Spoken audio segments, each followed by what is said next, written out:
অনেকেই দেখতেছি আমাকে বলতেছে যে গোলাপ গাছ কেটে পেলে নাকি ওই গোলাপ গাছটা নাকি মরে যায়, আর ওই গোলাপ গাছটা থেকে আর নাকি কোনো রকমের কোনো ফুলও পাওয়া যায় না।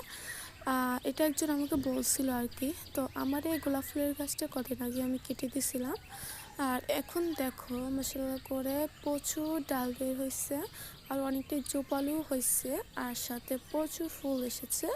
কোনো গাছ কেটে ফেললে যে গাছটা যে মরে যাবে এটা কোনো ব্যাপার না। মানে যে গাছটা কেটে ফেলে গাছটা আরও সুন্দর হয়, গাছের ভালোর জন্য আমরা গাছগুলা কেটে দিতে হয় আর কি। তো ওই দিন যে এই গাছটা কেটে কিছু ডাল বসেছিলাম, ওই ডালগুলো আমার একটাও হয়নি, সবগুলোই মারা গেছে। যাই হোক, তারপরে আমি আবাদ বসাবো।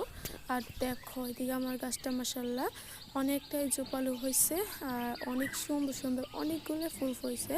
এটা হচ্ছে দেশি ভ্যারাইটি, আমার কাছে মাত্র একটাই আছে গোলাপ ফুলের গাছ। আর সবাই অবশ্যই চ্যানেলটাকে একটু সাবস্ক্রাইব করে দিও, লাইক এবং শেয়ার করতে একদম ভুলো না। আর এদিকে কিছু জবা ফুল